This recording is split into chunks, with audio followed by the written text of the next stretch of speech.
Hi guys, Sarah here and welcome to Novel Expectations. Today I'm coming to you with the coffee book tag.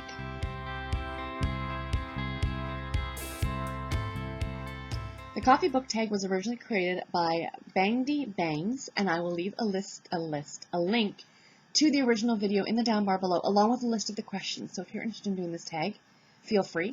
I've seen this around BookTube quite a bit lately. I think this was actually came out like well over a year ago. But I think people are starting to do it again, and so I saw this come up and I thought it sounded like a lot of fun, so I thought I'd join in. I was not tagged by anybody as per the norm. I decided to do it, so here we go. Question number 1, Black. Name a series that's tough to get into but has hardcore fans. I honestly could not think of a single answer for this. Reason being, if I have a hard time getting into a series, I will not continue. If I did not like the first book, I will not continue. So, to me, a series is a big investment. You know, for me to read the first book and realize that there's 6 other books in the series and thinking, do I even really want to try the next book? Now, if I hear reviews from people going, oh yeah, book number 1 wasn't that great, it was like the world setup or the world building, but then once you get into book 2 and 3, it gets better, I might give book 2 a shot, but honestly, I could not think of an answer for this at all. Question number 2, Peppermint Mocha.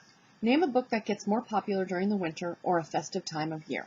The first book that I thought of course, was A Christmas Carol by Charles Dickens, which I read last Christmas, which I absolutely loved.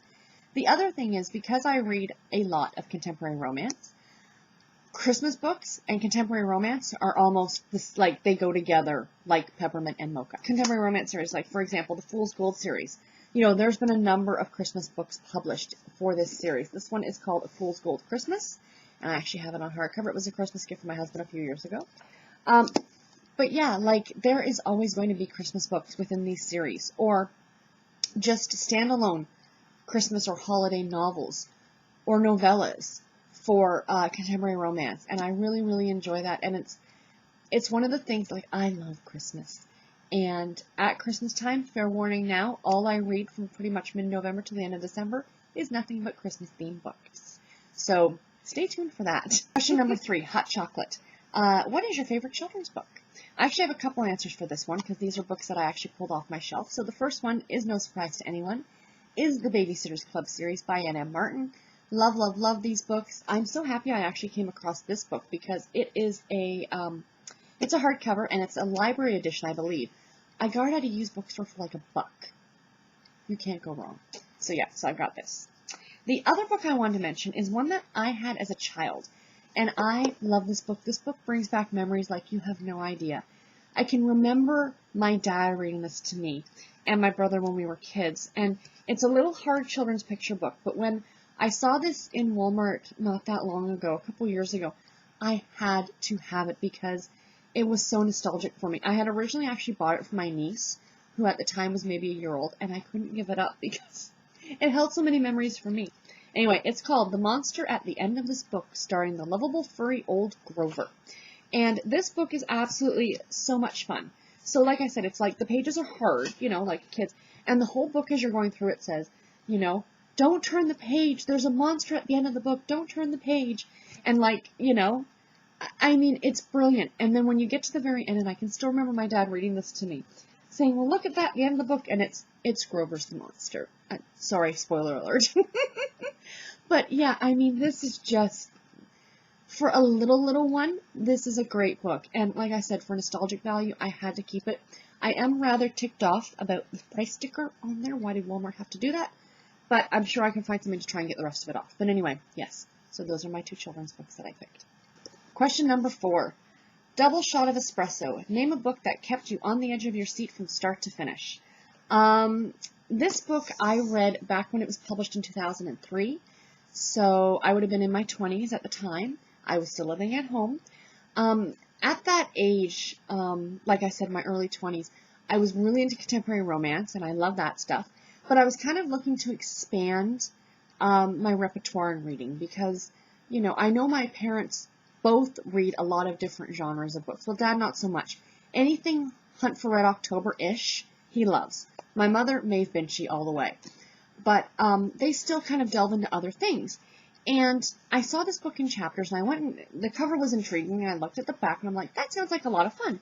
And at 40% off, you can't say no. Now, the edition that I own is not the original edition that I had. My brother borrowed my original edition, and Lord knows where it is now. So I ended up finding this copy, though, which is absolutely awesome, at a used bookstore for $5. And the book is The Da Vinci Code by Dan Brown. I loved this story. I could not put this down. I raved about this book for months after I finished reading it. Because I read it, then my dad read it, then my mom read it, then my brother read it. It made its way around the family. And what I love about the edition that I'm holding, if you guys are not familiar with this one, it's the complete illustrated edition. So, which means when they talk about certain things in the book, the pictures are there for you to see. Isn't that awesome? Because way back when I originally read this book, when they were, for example, talking about the Last Supper, I had to go down on my the home computer at my parents' house and look online and find a picture of the Last Supper so I could see what they were talking about. And that was just one example. I'm sure I think I did that at least a couple dozen times. So when I saw this edition, I had to have it now. I do have this on my shelf as to be read. I want to reread this book. Unfortunately, because this is such like a big copy, this is not one that I'd be able to easily take around with me. But this would definitely be something to read at the house. And like the question states, this kept me on the edge from start to finish. I thoroughly enjoyed it. I highly recommend it too. If you actually haven't read The Da Vinci Code, I do really recommend that you read it because it really is a great book. Question number 5, Starbucks. Name a book you see everywhere.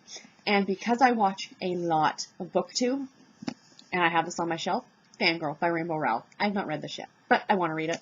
I bought this earlier this year at the bookstore. This is the, I believe it's the Chapters or Indigo special edition. I think it's in the certain color, cover color or something like that. I'm kind of looking forward to this. It sounds like fun.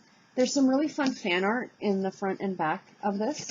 Like, that's my favorite one, is this one right there. I really like that.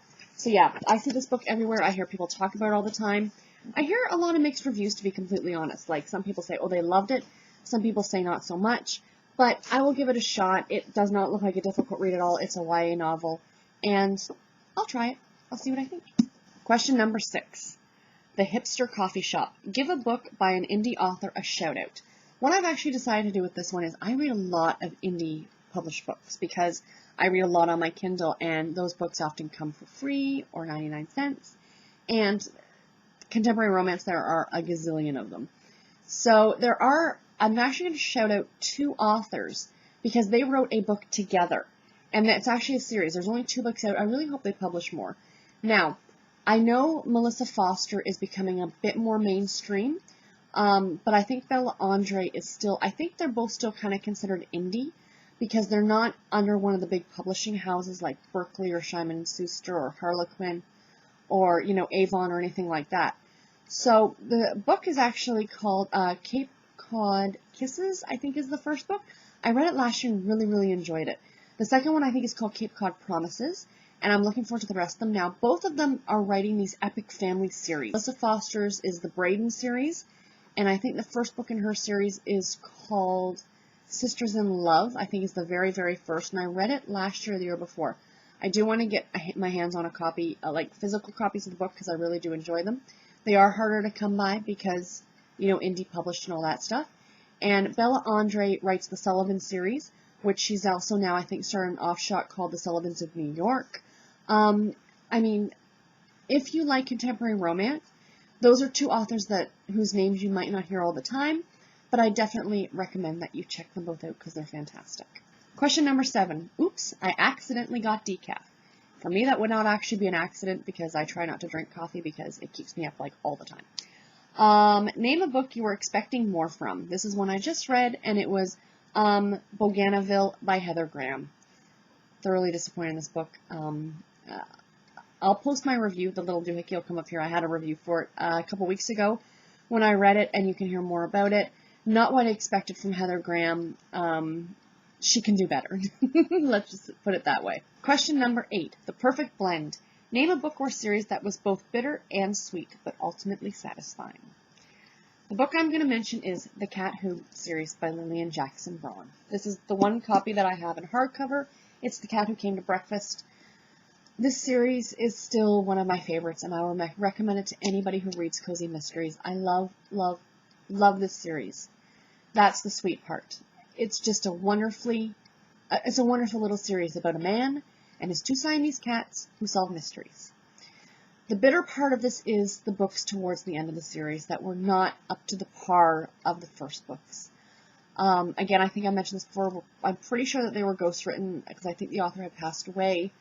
I wish that they had just kind of just stopped the series and let it go on its own instead of trying to drag it out. But yeah, bittersweet. It was such a good series, but ended on a low note for me, and that was really, really disappointing. And that is it for this tag, guys. I hope you enjoyed it. I'm not going to tag anybody in specific because, like I said, I've seen this go around, and I think this tag is well over a year old, so I'm pretty sure that everybody's done it. But if you like coffee, or tea, or hot beverages of any kind, it could be a hot toddy, feel free to do this tag. And like I said, the original video as well as the questions are going to be in the down bar below, so please feel free to check those out. And also post in the comments below, A, if you've read any of these books that I've talked about and let me know your thoughts, or B, let me know if you decide to do this tag and post your video as well, because I would absolutely love to see it. And until next time, guys, take care and happy reading. Bye.